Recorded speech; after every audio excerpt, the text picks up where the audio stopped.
भारत माता की, भारत माता की, वंदे वंदे। આજની આ વ્યાપારી સંવાદ સભામાં આમ આદમી પાર્ટીના રાષ્ટ્રીય સંયોજક દિલ્હીના માનનીય મુખ્યમંત્રી શ્રી અરવિંદ કેજરીવાલજીનું ખૂબ ખૂબ સ્વાગત છે। આજની આ સભાની અંદર અમદાવાદના अलग अलग व्यवसायों साथे संकळायेला अलग अलग वेपारी मित्रों खूब खूब स्वागत करूं छुं। तमाम साथीओं ने विनंती के पोतानुं स्थान ग्रहण करे अने अन्य लोको जे आ संवाद ने माणी रह्या छे सौने आ संवाद व्यवस्थित रीते माणवा मळे एना माटे आप सौने हूँ विनंती करूं कि शांति जाळवी अने पोताना स्थान पर आपणे त्यां ज बेसीने आ संवाद करीशुं। सर, ये अहमदाबाद के सारे ज्यादातर छोटे व्यवसाय के साथ जुड़े हुए हैं, व्यापारी छोटे उद्योग के साथ जुड़े हुए साथी हैं। हमने कई अलग अलग संवाद किए हैं। अहमदाबाद में ये पहली बार जो छोटे व्यापारी हैं उनका ये संवाद आज हम सब कर रहे हैं और ये उम्मीद है कि हमें इस संवाद से कुछ ऐसी चीज हम हासिल करके जाएंगे कि आने वाले दिनों में हम सबका भविष्य जो है वो उज्जवल बने। इसके साथ इस संवाद को हम शुरू करने जा रहे हैं। मैं सबसे पहले ईशुदान भाई गढ़वी को विनती करूंगा कि वो आए और आप सबके साथ अपनी जो बात है वो साझा करें। ईशुदान भाई गढ़वी।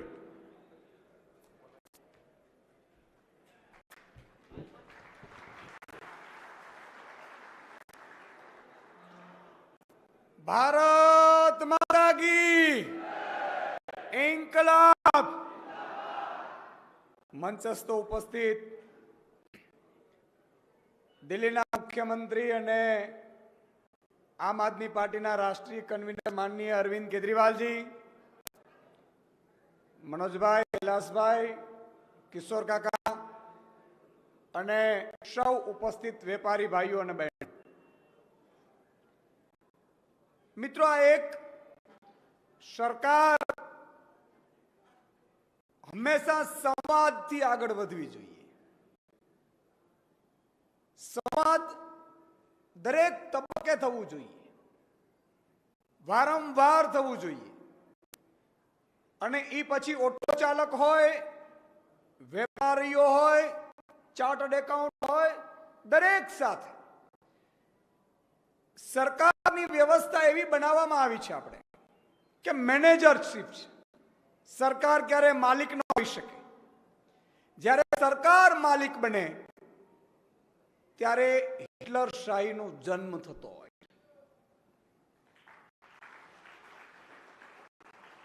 मने बहु आनंद थाय छे ने गर्वनी साथे कही शकीए छीए के माननीय अरविंद केजरीवाल जी बधा साथे संवाद करी रह्या छे, वेपारीओ साथे पण संवाद करी रह्या छे।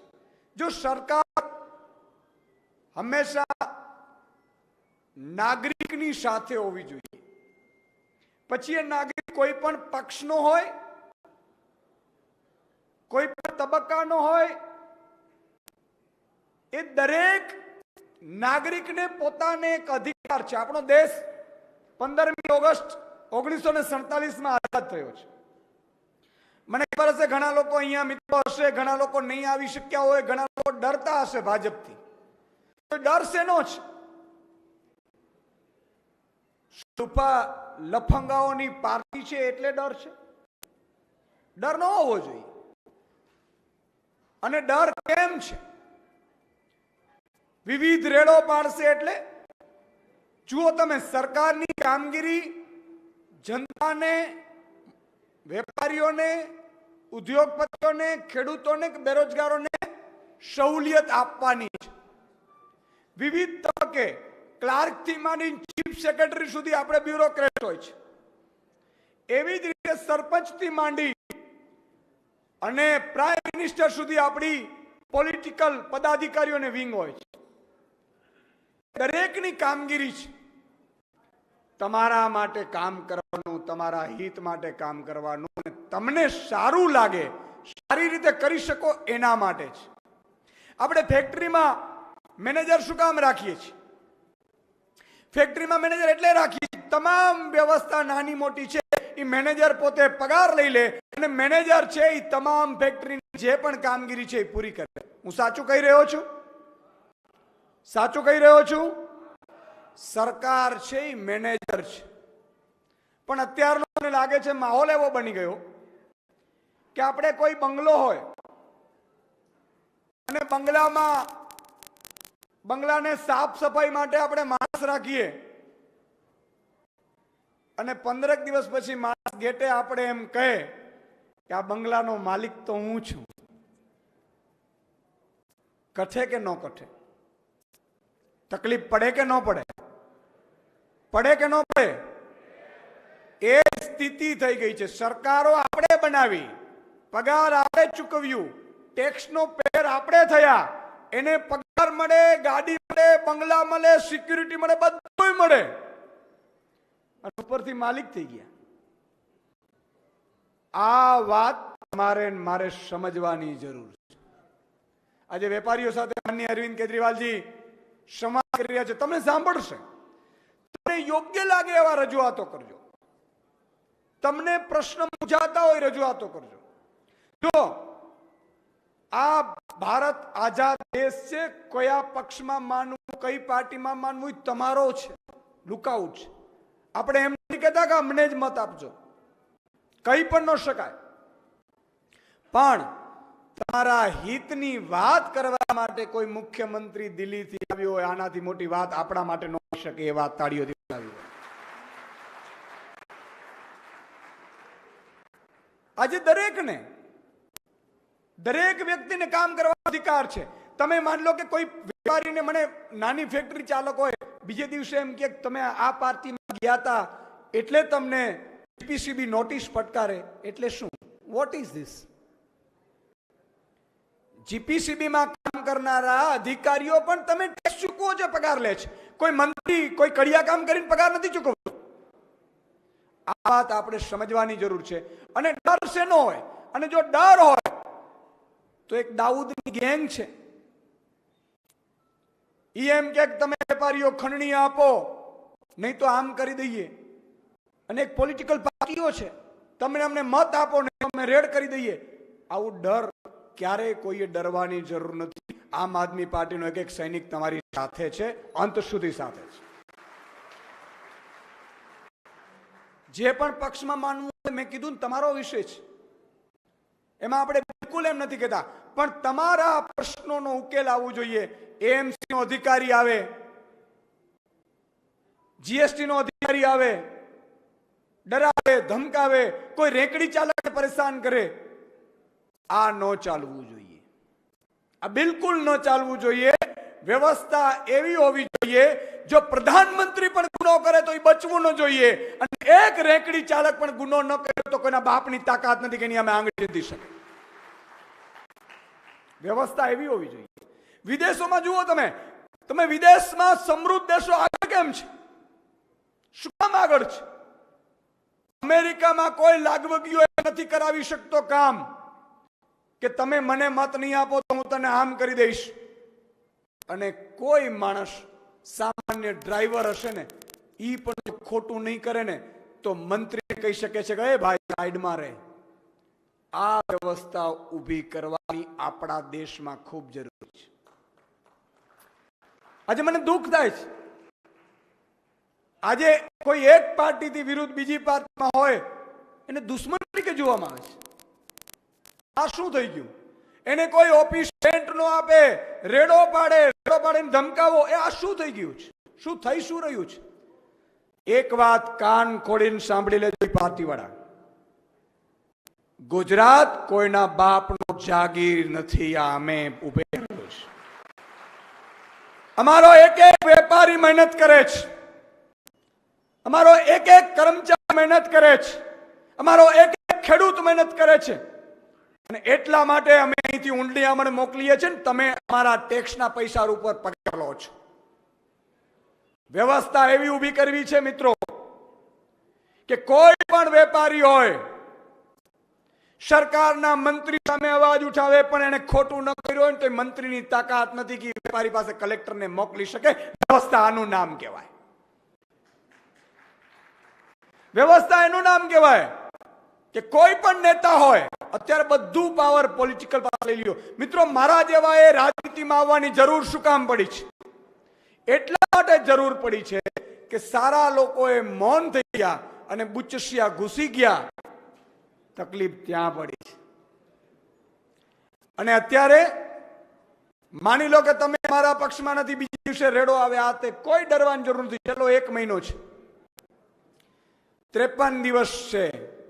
ગુજરાતીઓના વેપારીઓને ગેરંટી આપીએ છીએ, તમે કોઈ પણ ધંધો કરો, કોઈ એએમસી નો ક્લાર્ક પણ નહીં આવી શકે કે ન કમિશ્નર ફોન કરીને એમ કહી શકશે કે મેરે બચ્ચે આ રહે हैं, उसको रेस्टोरेंट में ठीक से खाना खिलाना मुफ्त में कोईना बापनी ताकात नहीं તમને કહી શકે. આ વ્યવસ્થા ઊભી કરવાની જવાબદારી અમારી છે.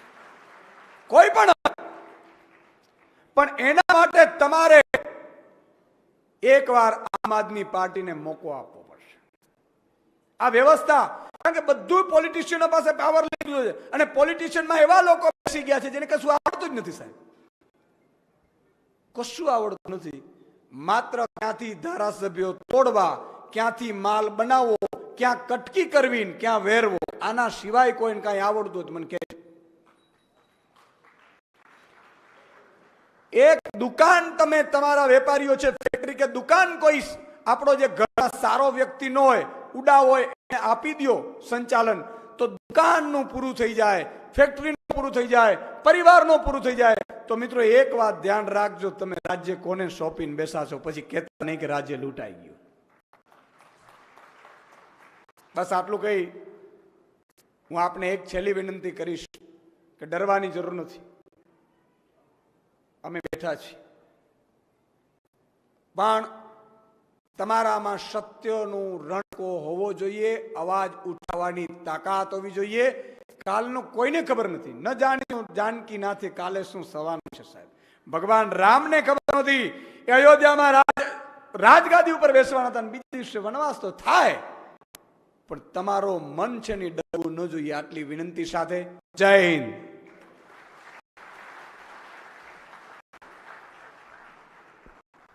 ખૂબ ખૂબ આભાર ઈશ્વરભાઈ. આજે તમામ જે વેપારીઓ ઉપસ્થિત છે એમના જે સવાલો આપ સૌએ જે આપ્યા છે એમનું આપણે એક પછી એક ઘણા સવાલો કોમન હતા, तो सर मैं सवाल जवाब का दौर हम शुरू कर रहे हैं. कई सवाल जो कॉमन थे उनमें से कुछ शॉर्ट लिस्ट करके कुछ सवाल जो है हम लोग अभी ले रहे हैं. मैं साथियों से विनती करूंगा कि जो माइक है वो आप ऑडियंस के अंदर रखिए ताकि जल्दी से जल्दी उन तक पहुंचा जा सके. हमारे बीच में गुजरात ट्रेडर्स एंड एसोसिएशंस के प्रेसिडेंट जयेंद्र तन्ना जी हैं. मैं श्रीमान जयेंद्र तन्ना जी को विनती करूंगा कि वो अपने स्थान पर खड़े होंगे और माननीय नवीन जी से अपना जो सवाल है वो हम सबके सामने रखेंगे.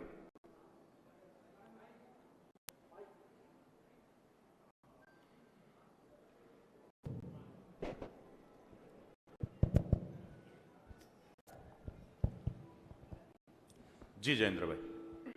भारत माता की जय. नमस्ते अरविंद जी और सब व्यापारीगण और मेरे साथी व्यापारी मित्र. सर, मैं 45 साल से व्यापारी समाज का नेता हूँ.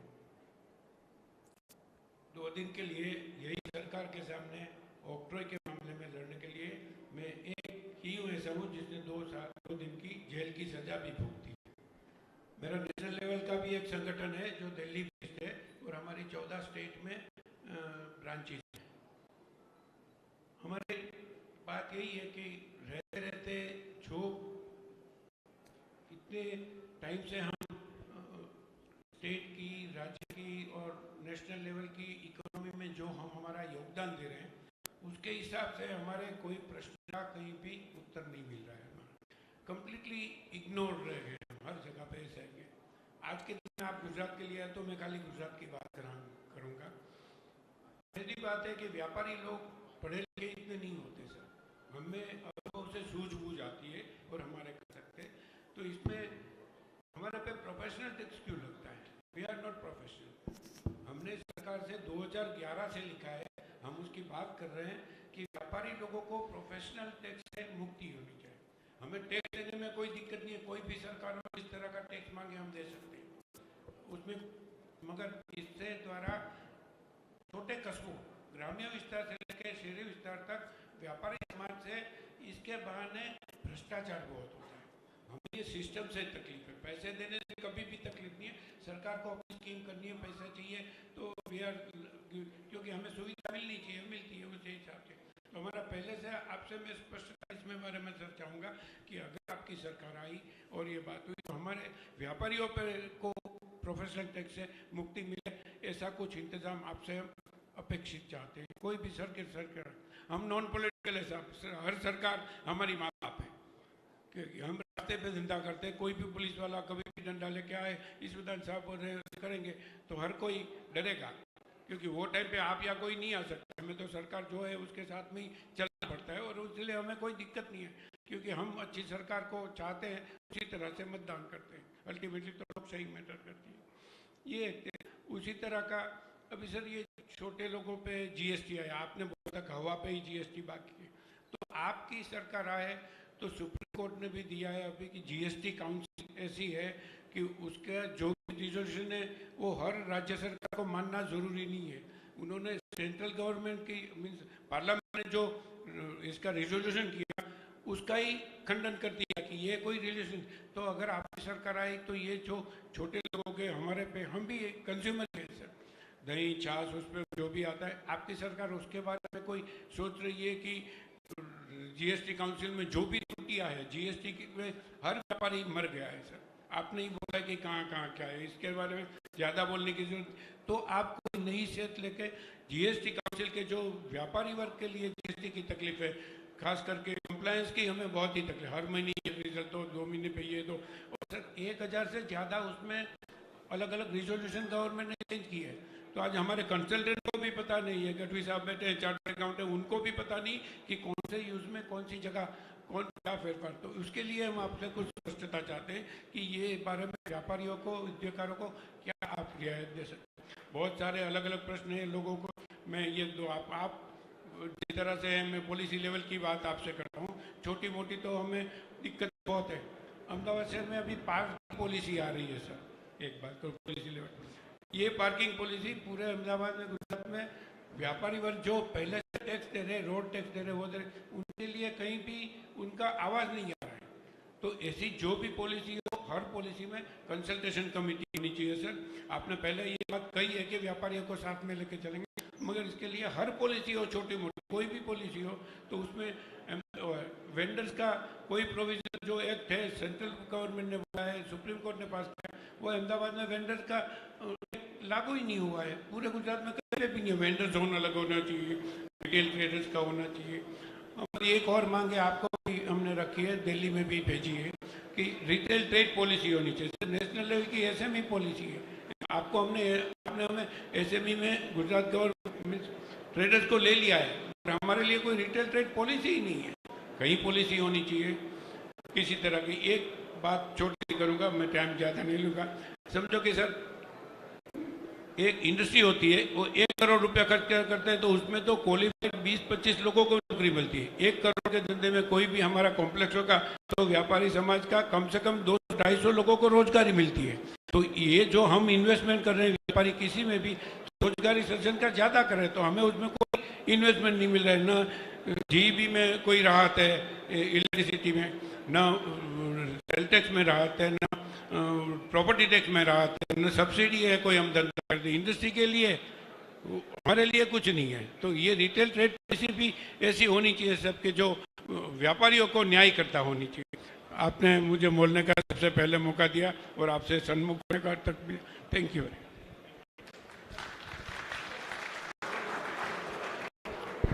थैंक यू जयेंद्र भाई।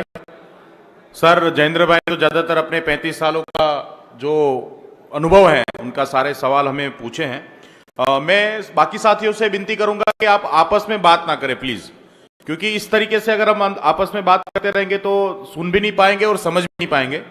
हमारे साथ सर एक सीए सुधीर शाह जी उपस्थित है यहाँ पे अपनी सीए की टीम के साथ। मैं सुधीर शाह जी को विनती करूंगा कि क्योंकि व्यापारी अगर व्यापार करता है तो उनका डायरेक्शन जो है वो ज़्यादातर सीए से मिलता है। मैं सुधीर शाह जी से विनती करूंगा कि वो अपने स्थान पे खड़े होके अपने सवाल साझा करें।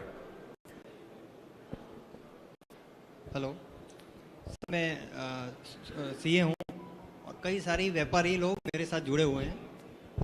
मैंने ये देखा है कि सरकार का जो अभी का जो एक पॉलिसी है, सरकार की एक जो बात चल रही है ईज ऑफ डूइंग बिजनेस, तो सर मैंने पिछले 6 महीने से देखा है या फिर पहले भी देखा हुआ है कि गवर्नमेंट के कोई भी पोर्टल सही से काम नहीं करते हैं। मिनिस्ट्री ऑफ कॉर्पोरेट अफेयर्स का पोर्टल हो, एलएलपी का पोर्टल हो, अब कोई भी व्यापारी को अगर उसका बिजनेस शुरू करना है तो सबसे पहले उसको कंपनी फॉर्म करना होगा, एलएलपी बनाना होगा। अब 3-3 महीने तक पोर्टल काम नहीं कर रहा है। आदमी कैसे उसका फर्म खोलेगा? अगर जब तक कंपनी नहीं बनेगा तो उसके आगे के लाइसेंस कैसे मिलेंगे, और जब तक लाइसेंस नहीं मिलेगा उसका बिजनेस कैसे चालू होगा? तो उसका पूरा प्रोजेक्ट डिले हो रहा है। तो ये सारी व्यापारी जगत की प्रॉब्लम्स हमारे सामने आ रही है, तो यही बात आपको बतानी थी मेरे को। Thank you. Thank you Sudhir भाई।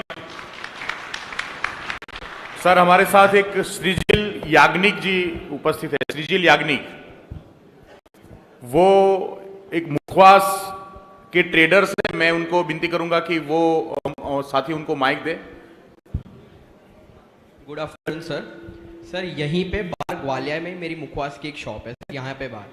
और सर मैं अभी SJ पे सर बैठता हूँ। वहाँ पे सर हमारा कैसा मॉल में जो शॉप है सर, वहाँ पे GST पे होता है, इलेक्ट्रिक बिल्स प्रॉपर पे होते हैं, सब प्रॉपर ऑफिशियली रहता है FSI के लाइसेंस के साथ, राइट। तो सर हमारे स्मॉल स्केल इंडस्ट्री में जो ये मैं मुखवास का बिजनेस कर रहा हूँ सर, फिर भी मॉल में भी आके कभी भी PI की नाइट है, कॉम्बिनेट, अंदर आके सर मुखवास भी ले जाएंगे और मुखवास की दुकान बंद भी करा के निकल जाएंगे।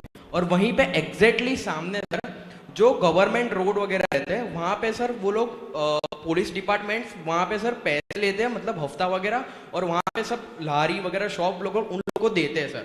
और उनका सर पूरी रात चलता है without any harassment, without any. और उन लोगों को भी कभी कभी उन लोगों को भी लाकड़ी डंडा मतलब लकड़ी से वगैरह से मार के उनकी लारी मतलब तोड़ देते हैं, मरोड़ देते हैं सर।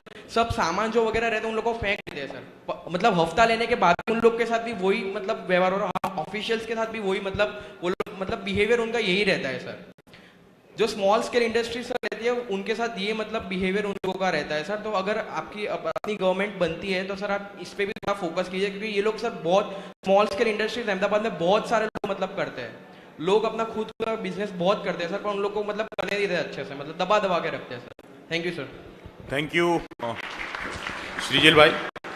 આપણી વચ્ચે કનુભાઈ પટેલ ઉપસ્થિત છે। કનુભાઈ પટેલ એમણે કેટલાક સવાલો પૂછ્યા છે, એમને માઇક આપવા વિનંતી। યસ કનુભાઈ। सर जी, ये नोटबंदी की नौटंकी से हम व्यापारी लोग उभर ही रहे थे, तुरंत GST ठोक दिया, वहीं से उभर रहे थे, कोरोना की मार पड़ी। आप थोड़ी बहुत जो चमक दमक व्यापारी की देख रहे हैं, 90% हम लोन पे चल रहे हैं, तो ये GST का कुछ उकेल किया जाए। दूसरा, जब मोदी साहब CM थे तब उनकी बात अलग थी, जब PM बन गए तो पूरी बात पलट दी।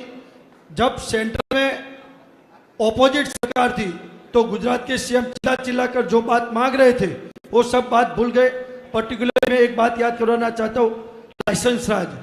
तो पहले से लाइसेंस राज बढ़ गए, तो लाइसेंस राज का कुछ किया जाए। बहुत सारे एग्जाम्पल हैं, लेकिन मैं डॉक्टरों का एक एग्जाम्पल देना चाहूँगा कि डॉक्टरों को अस्पताल के लिए अलग अलग बार फॉर्म अपलोड करके तब जाके एक C फॉर्म मिलेगा। इतना कम था तो रिसेंटली 4-5 महीने पहले C फॉर्म के अंदर BU परमिशन डाल दी, जो कि डॉक्टरी व्यवसाय से कोई रिलेटेड ही नहीं है। और वही बिल्डिंग के अंदर अस्पताल के जहाँ चलती है वही tuition classes, beauty parlour, beauty सब जो बिजनेस चलते हैं उसमें किसी में BU नहीं चाहिए। बाजू में रेस्टोरेंट चल, सिर्फ डॉक्टरों के लिए ही BU चाहिए, मतलब कि लाइसेंस राज।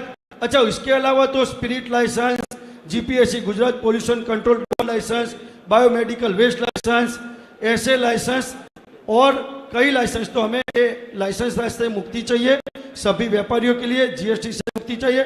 पर्टिकुलरली डॉक्टर लास्ट 6 महीने से बहुत ही डिफिकल्टी फेस करे, उसके लिए भी आप कुछ गाइड करिएगा और कुछ उपाय सुझाइएगा। थैंक यू कनु भाई। सर हमारे बीच में ट्रांसपोर्ट इंडस्ट्री से जुड़ी हुई ममता बेन तिवारी है। ममता तिवारी, मैं विनती करूंगा कि माइक दे उनको, वो अपने प्रश्न हैं वो सर से साझा करेंगे। नमस्कार सर। जैसा कि आपने बताया कि मैं एक ट्रांसपोर्टर हूँ, एज एन लेडी, वैसे तो मैन बहुत काम कर रहे हैं, लेकिन एज एन लेडी जब से मैंने ट्रांसपोर्ट शुरू किया है सर, तो मैं अपना पर्सनल एक्सपीरियंस आपसे शेयर करना चाहती हूँ सर।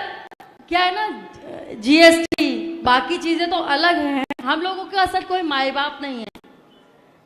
कोरोना हुआ, ट्रक ड्राइवर गए, जगह जगह उन्होंने माल दिया, दवाइयाँ दी, लेकिन उसके बावजूद सर उनको कभी भी पुलिस वाले उतारते हैं, थप्पड़ मारते हैं, पैसे लेते हैं। मतलब जितना भ्रष्टाचार हम लोगों के साथ हो रहा है ना सर, उतना कहीं किसी के साथ मुझे अभी तक नहीं देखने को मिला, क्योंकि हमारा कोई है ही नहीं सर। एसोसिएशन बने हुए हैं, लेकिन सिर्फ नाम के, कोई नहीं पूछता सर।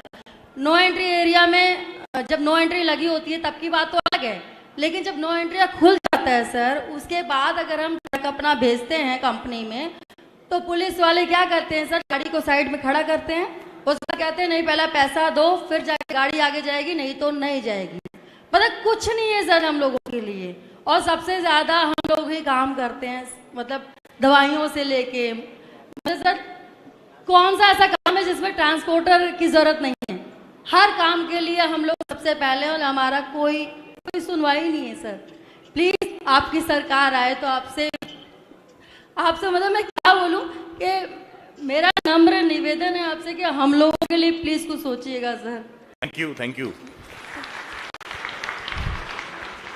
हमारे साथ दीपक भाई देसाई है जो कपड़ों के कारोबार के साथ जुड़े हैं। दीपक भाई देसाई से विनती की वो बात करेंगे। मैं स्टील लाइन में बिजनेस में जुड़ा हुआ हूँ।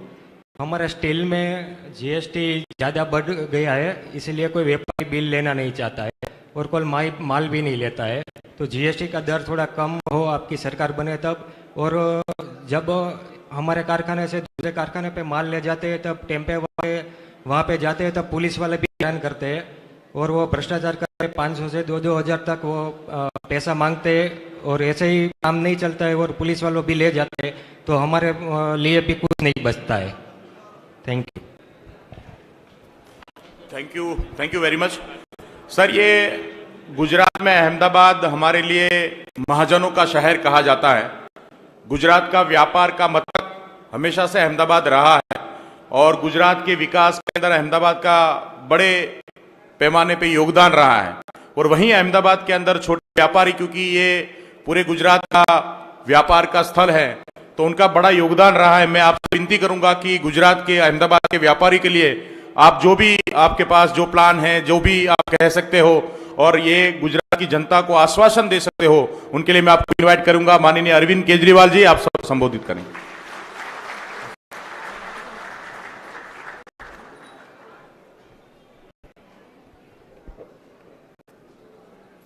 आज यहाँ पे इतनी बड़ी संख्या में अहमदाबाद के व्यापारी आए हुए हैं। मुझे बताया गया सारी क्रीम आज यहाँ पे बैठी है। आप सब लोगों को मेरा नमस्कार, सबको मेरा प्रणाम।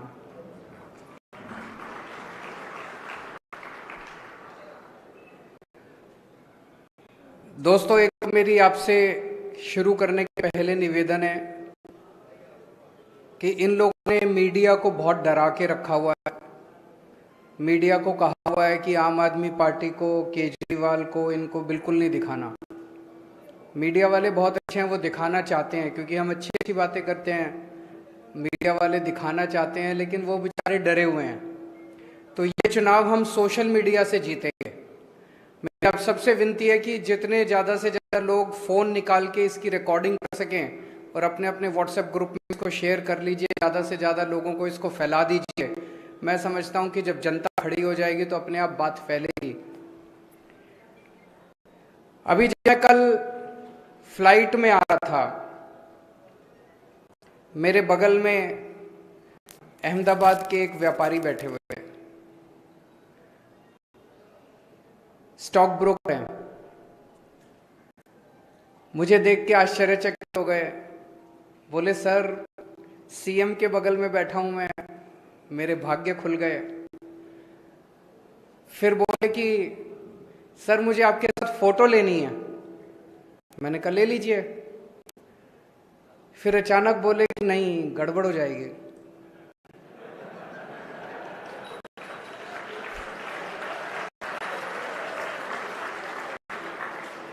मैंने कहा क्या गड़बड़ हो जाएगी? कहते हैं सर आजकल आपके पीछे ईडी और सीबीआई पड़े हुए हैं, अगर फोटो ले ली तो मेरे पीछे भी पड़ जाएंगे। मैंने कहा फोटो शेयर मत करना, अपने मोबाइल में रख लेना। बोला सर सबके मोबाइल टैप हैं, तो फोटो ले ली तो उन तक पहुंच जाएगी। मैं सोच रहा था कितने डरे हुए हैं यार अपने देश के लोग, व्यापारी कितने डरे हुए हैं। जिस देश का व्यापारी एक फोटो लेने में इतना डरा हुआ है, वो देश कैसे तरक्की कर सकता है? नहीं, जब तक व्यापारी खुश नहीं होगा। देश की अर्थव्यवस्था में सबसे ज्यादा योगदान व्यापारियों का होता है, सबसे ज्यादा योगदान उद्योगपतियों का होता है। सब लोगों को डरा के रखा हुआ है इन्होंने, सब लोगों को डरा के रखा हुआ है। कल मैं एयरपोर्ट पे लैंड किया, होटल पहुंचा, होटल पहुंचते ही खबर आ गई कि हमारे आम आदमी पार्टी के अहमदाबाद ऑफिस पे गुजरात पुलिस की रेड करवा दी इन्होंने। हमारी फक्कड़ पार्टी, 4 पैसे हैं नहीं हमारे पास, वो 2 घंटे सारे सर्च वर्च करके अपना माथा पकड़ के पुलिस चली गई। बार बार हमारे लोगों से पूछ रही थी पैसा कहाँ है, बोले है ही नहीं सर, तो चले गए। आज सुबह अहमदाबाद पुलिस बोलती है कि कोई रेड नहीं हुई। ये बड़ा शानदार है यार। कल रेड करी, 3 पुलिस वाले आए, उन 3 पुलिस वालों ने सारा सर्च वर्च करा, अपना आई कार्ड भी दिखाया, नाम भी पता है हमें पुलिस वालों के। आज कहते हैं कोई उनके पास वारंट नहीं था, कोई सर्च वारंट नहीं था, कोई कागज नहीं था, आए बस रेड करी और चले गए। हमने जब शोर किया कि रेड हो गई, हमारे ऊपर रेड हो गई, तो कहते कोई रेड नहीं हुई। ये बड़ा अच्छा है। बिना कागज के, बिना किसी के भी घर में घुस जाओ, किसी के भी दफ्तर में घुस जाओ, और फिर ये तो आम आदमी पार्टी थी, इनकी हिम्मत नहीं हुई पैसे, नहीं तो किसी से भी पैसे मांग लो, पैसे बोलो इतने पैसे दे, नहीं तो तेरे को पकड़ के ले जाएंगे, और कोई कागज नहीं, कुछ नहीं। ये चल क्या रहा है इस देश के अंदर? ऐसे पुलिस या सरकार चलेगी? आप लोगों से मैं पूछना चाहता हूं, यहां कितने ऐसे लोग हैं जिनके या तो खुद के ऊपर, या रिश्तेदार के ऊपर, या दोस्तों के ऊपर, या जान पहचान वालों के ऊपर, या तो इनकम टैक्स की रेड हुई हो, ईडी की रेड हुई हो, सीबीआई की रेड हुई हो? जरा हाथ खड़ा करके, डरने की जरूरत नहीं है, यहां पे हाथ खड़ा करके बताएं। इतने देश के अंदर ऐसे डरा रखा है इन लोगों ने एजेंसी के जरिए लोगों को, भ्रष्टाचार रोकने के लिए नहीं, उगाही करने के लिए। जितनी एजेंसीज आती हैं सब उगाही करने के लिए आती हैं। जब तक देश के व्यापारी के मन से डर नहीं निकाला जाएगा, जब तक व्यापारी खुल के व्यापार नहीं कर पाएगा, तब तक देश तरक्की नहीं कर सकता। सबसे पहली चीज ये, आम आदमी पार्टी की सरकार बनेगी, गुजरात के अंदर भयमुक्त वातावरण देना हमारा सबसे पहला काम होगा। अभी जब मैंने पूछा कि कितने लोग ऐसे हैं जिन्होंने जान पहचान वाले या किसी के यहाँ रेड हुई हो, किसी की हाथ उठाने की भी हिम्मत नहीं है, कभी कैमरे में कैप्चर ना हो जाए। ऐसा हो ही नहीं सकता कि किसी जान पहचान वाले या किसी के यहाँ इनकम टैक्स की, इसकी उसकी रेड ना हो। डर निकालना पड़ेगा सबसे पहले, जनता के मन से डर निकालना पड़ेगा। निडर होकर व्यापार करो, आप निडर होकर व्यापार करोगे, आपका व्यापार बढ़ेगा तो देश तरक्की करेगा। ये मैं दिल से कह रहा हूं। खुद भी एक व्यापारी परिवार से आता हूं, मैं बनिया परिवार से आता हूं, बनिया हूं, तो हमारे दादाजी की तरफ भी, मामा जी की तरफ भी, नाना नानी, दादा दादी सारे व्यापार में थे, और मैं जानता हूं कि एक व्यापारी कितनी टेंशन के अंदर 24 घंटे व्यापार करता है। कभी लगता है ये एजेंसी आ जाएगी, कभी वो डिपार्टमेंट आ जाएगा, कभी वो आ जाएगा। सबसे ज्यादा जीएसटी से दुखी हैं लोग, हैं कि नहीं है? जीएसटी से बहुत दुखी हैं। अभी जैसे बताया इन्होंने, कई मैं सुन रहा था, जैनेन्द्र तन्ना जी ने बताया कंप्लायंस की दिक्कत है, रेट्स की भी दिक्कत है। इतना कठिन कर दिया इन लोगों ने, इतना कठिन कर दिया इन लोगों ने जीएसटी को, इतने चार्टर्ड अकाउंटेंट को भी पैसे देने पड़ते हैं, उसके बावजूद भी कहीं ना कोई गड़बड़ हो जाती है। इसको सिंप्लीफाई करने की जरूरत है। इसको सिंप्लीफाई करेंगे, हम भी करेंगे, गुजरात के स्तर पे भी करेंगे और केंद्र सरकार के स्तर पे भी आवाज उठाएंगे, ताकि और अगर आप गुजरात में सरकार बना दोगे तो हमारे 3 सीएम हो जाएंगे। जब 3 सीएम मिलके केंद्र सरकार में आवाज उठाएंगे तो थोड़ी ताकत ज्यादा होगी कि नहीं होगी? हमारी सुनवाई भी ज्यादा होगी, हमारी सुनवाई भी ज्यादा होगी।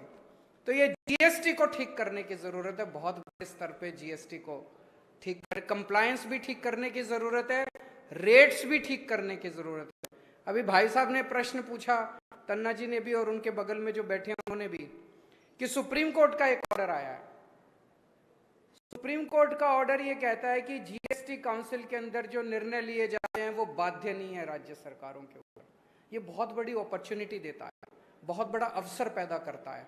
अभी फ्रैंकली हमने इस ऑर्डर को अच्छे से स्टडी नहीं किया। इसके बहुत वाइड इम्प्लीकेशंस हैं, कॉन्स्टिट्यूशनल इम्प्लीकेशंस हैं, लीगल इम्प्लीकेशंस, एडमिनिस्ट्रेटिव इम्प्लीकेशंस हैं। इसको हम स्टडी करेंगे। अगर अपॉर्चुनिटी खुलती है, मैं आज गुजरात के सभी व्यापारियों को आश्वासन दे के जाना चाहता हूं, आपके साथ बैठेंगे, जैसे आप कहेंगे जीएसटी की रिजीम गुजरात के अंदर वैसी ही होगी जैसा व्यापारी चाहेंगे, ना कि वैसी होगी जैसा एक्सटॉर्शन के हिसाब से।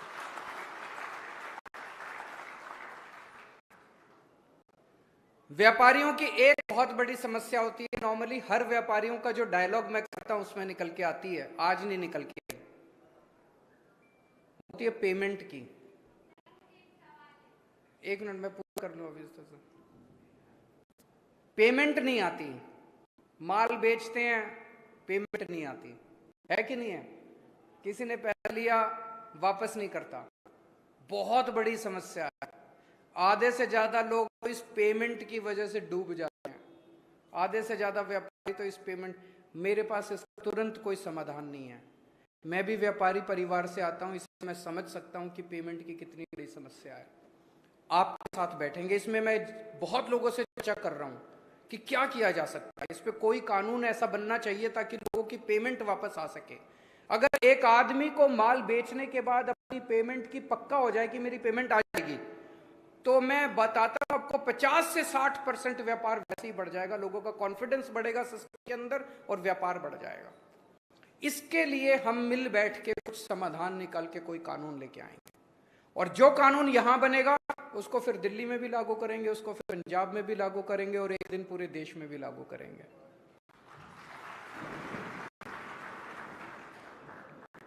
एक वैट के और जीएसटी के बहुत सारे पुराने रिफंड पेंडिंग हैं। ये सरकारें जानबूझ के रखती हैं, जब सरकार का खर्चा नहीं चल रहा होता तो रिफंड रोक लेती हैं, और व्यापारी के पास बेचारे का कैश फ्लो रुक जाता है, और कैश फ्लो एक व्यापारी की जान होता है। तो हमारी सरकार बनेगी 6 महीने के अंदर जितने आपके पुराने रिफंड है, सारे रिफंड आपको 6 महीने के अंदर, वैट के भी और जीएसटी के भी। वैट के पुराने बहुत सारे मामले चल रहे हैं, वैट तो खत्म हुए कितने साल हो गए, लेकिन पुराने केस पे केस चल। तो एक आपके साथ बैठ के एक वैट एमनेस्टी स्कीम लेके आएंगे ताकि सारे पुराने केसेस को खत्म किया जा सके। जो लेना देना है सरकार का बनता है वो सारा आप दें, और ताकि आप लोगों को केसेस से, झंझट से मुक्ति मिले। एक चीज जो केवल आम आदमी पार्टी कर सकती है वो है भ्रष्टाचार मुक्त प्रशासन।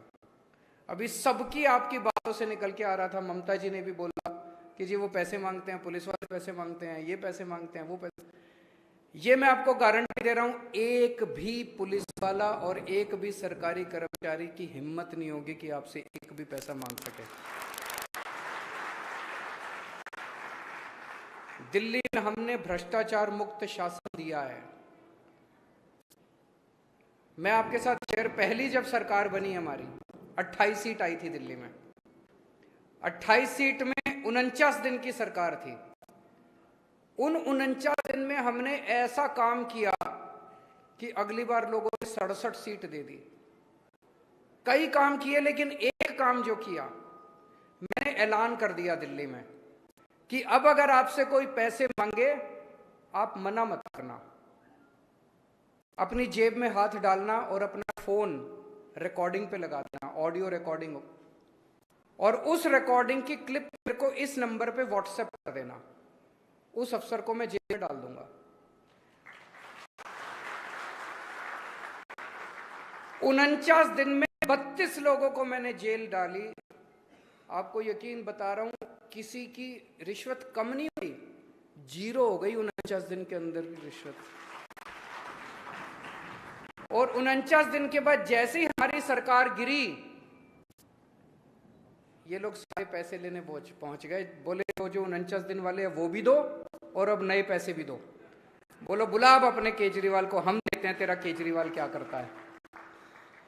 तो ये हमको ही करना आता है भ्रष्टाचार। नीयत साफ है हमारी, शरीफ लोग हैं, पैसे नहीं खाते। ये कोशिश तो बहुत कर रहे हैं पूरे देश के अंदर फैलाने की। केजरीवाल ने शराब घोटाला कर दिया, मनीष सिसोदिया 144 करोड़ खा गया, उसके घर रेड करी, रेड में 10,000 रुपए भी नहीं मिले। अगर 144 करोड़ रुपए कोई खाता तो कुछ लाख, 2 लाख, 3 लाख करोड़, 2 करोड़ बिखरे हुए ही मिल जाते घर के अंदर। कुछ नहीं मिला। हमारे दफ्तर में रेड करी, वहां कुछ नहीं मिला। गुजरात में रेड करी, वहां कुछ नहीं मिला। मनीष के घर कुछ नहीं मिला, सत्येंद्र के घर कुछ। ऐसे ही फेंकते रहते हैं, कीचड़ फेंकते रहते हैं, पर जनता देख रही है।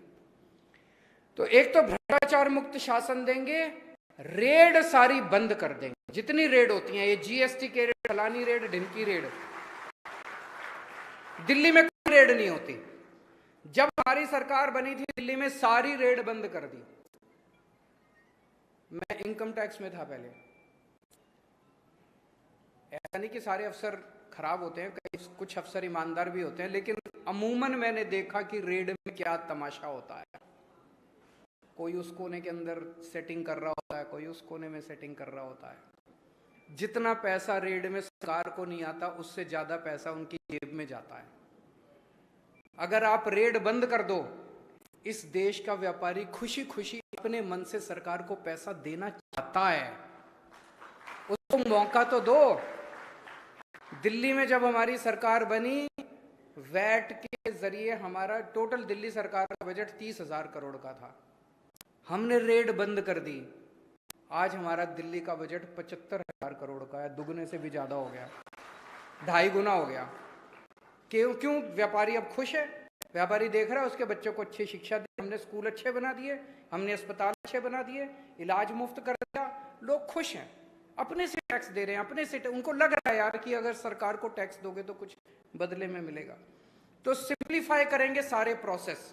अब कई लोगों की शिकायतें ये थी जी प्रोसेस बड़ा कॉम्प्लिकेटेड है, ये फाइल करना पड़े। प्रोसेस को कॉम्प्लिकेटेड क्यों बनाया जाता है? प्रोसेस को कॉम्प्लिकेटेड इसलिए बनाया जाता है कि आदमी थक के कहे बताओ जी कितने देने हैं, फिर आदमी जो देता है वो ऊपर तक पहुंचता है। जब ऊपर बैठा हुआ आदमी कहता है मेरे को पैसे नहीं चाहिए और खबरदार जो तुमने पैसे लिए तो सारा प्रोसेस फिर सिंप्लीफाई होने लगता है। फिर कहते हैं यार काम करो अब सारे जने मिलके। ऐसा ही भ्रष्टाचार मुक्त प्रशासन हम गुजरात में लाना चाहते हैं। मेरा एक टारगेट होगा,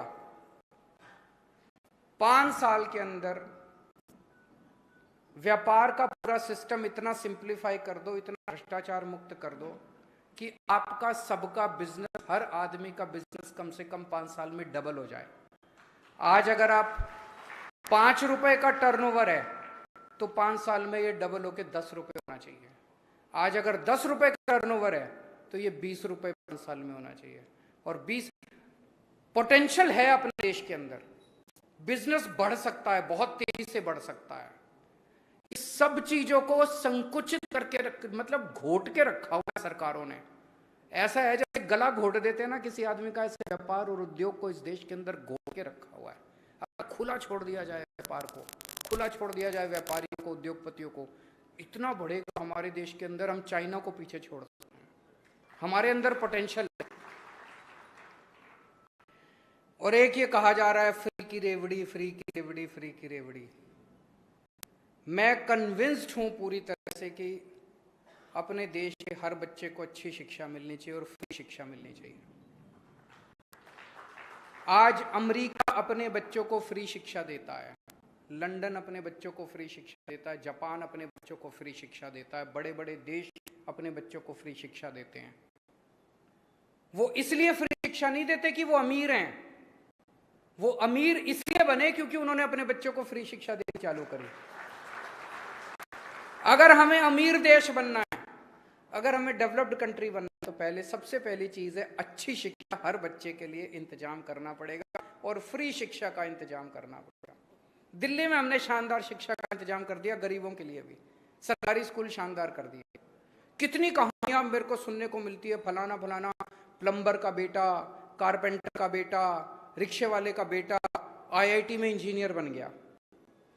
सोच के देखो, जिसका बाप आज 10,000 रुपये महीना कमाता है, वो IIT का इंजीनियर जब निकलेगा 3 लाख रुपए महीने की उसकी सैलरी होगी। गरीबी दूर हो गई उसकी। ऐसे ही तो गरीबी दूर होगी, और कैसे होगी? सरकारी योजनाओं से गरीबी दूर नहीं होने वाली, गरीबी दूर होगी शिक्षा से। तो फ्री शिक्षा देना कैसे फ्री की रेवड़ी हो गई? सबके लिए हम अब फ्री इलाज का इंतजाम करना चाहते हैं। कम से कम दुनिया के अंदर ढेरों देश ऐसे हैं जिनके अंदर उन्होंने, इंग्लैंड के अंदर, लंदन के अंदर नेशनल हेल्थ सर्विसेज है उनकी। अगर गरीब से गरीब आदमी भी फ्री, वो वहां पे बीमार होता है, उनकी हेलीकॉप्टर एम्बुलेंस सर्विस है, वो उसको लेके जाती है फ्री में। हमें भी करना चाहिए अपने सारे लोगों का फ्री में इंतजाम, क्यों नहीं करना चाहिए? और हमने दिल्ली में करके दिखाया। 2 करोड़ जनता है दिल्ली की, हर आदमी के लिए पूरा इलाज मुफ्त कर दिया हमने, दवाइयां भी, टेस्ट भी, ऑपरेशन भी, सब कुछ मुफ्त कर दिया। मैं इसको फ्री की रेवड़ी नहीं मानता। मुझे लगता है राष्ट्र निर्माण के लिए शिक्षा और स्वास्थ्य एक ऐसी चीज है जो सबके लिए हमें फ्री का इंतजाम, फिर हम फ्री का इंतजाम कर देंगे। हम जबरदस्ती नहीं कर रहे किसी से। किसी ने अपने बच्चे को प्राइवेट स्कूल में पढ़ाना पढ़ा ले, किसी ने प्राइवेट अस्पताल में इलाज कराना करा ले, पैसे देके करा ले, लेकिन अच्छा शिक्षा, अच्छा इलाज सबके लिए फ्री में अवेलेबल होगा। जिसने लेना है ले, जिसने नहीं लेना है ना ले। मैं समझ सकता हूं कि आज माहौल इतना ज्यादा खराब है कि बहुत लोग, जैसे मैंने बताया, मेरे बगल में जो बैठा था वो बोला जी फोटो ले ली, उनको पता चल गया। तो आप में से बहुत सारे व्यापारी हैं, और व्यापारी बेचारा हमेशा डरा रहता है, इस सरकार से भी, उस सरकार से भी, इस डिपार्टमेंट से भी, उस डिपार्टमेंट से भी। मैं आप में से किसी को नहीं कहूंगा कि खुल के आओ सामने। जो आ सकते हैं आओ, जो नहीं आ सकते मत आओ खुल के। लेकिन एक बार परिवर्तन तो कर दो यार, बदल तो दो इस बार। बदलाव तो 27 साल के बाद तो बहुत ज्यादा हो जाता, फिर तो अहंकार आ जाता, कोई सुनता ही नहीं है। फिर तो एक बार बदलाव मांगता है, अंदर खाने काम करो। जो आए कान में बोल दो सबके, इस बार झाड़ो, इस बार झाड़ो, इस बार झाड़ो, इस बार, सबके कान में बोलते जाओ, वर्ड ऑफ माउथ। और व्यापारी जानता है, जो कस्टमर आए उसी को बोल दो झाड़ू, जो कस्टमर आए उसी को व्हाट्सएप पे बोल दो झाड़ू। खुल के मत आओ, लेकिन अंदर खाने, झाड़ू झाड़ू झाड़ू झाड़ू। इनको सबसे ज्यादा गुमान है कि अहमदाबाद बीजेपी का गढ़ है। पहले कहते थे गुजरात गढ़ है, अब गुजरात तो कहना छोड़ दिया। इनको लग रहा है कि अब गुजरात तो जा रहा है, कहते हैं अहमदाबाद गढ़। कितनी सीट है अहमदाबाद में? 16 सीट है शहर में। अब आप लोगों की जिम्मेदारी है, 16 में से एक भी सीट अब इनके जिम्मे नहीं जानी चाहिए। दिल्ली के लोगों ने 70 में से 62 सीट दी थी, पहले 67 सीट दी थी। पंजाब के लोगों ने 117 में से 92 सीट दी। आप 182 में से कितनी दोगे? रिकॉर्ड तोड़ना है आपको दिल्ली का और पंजाब का। भारत माता की।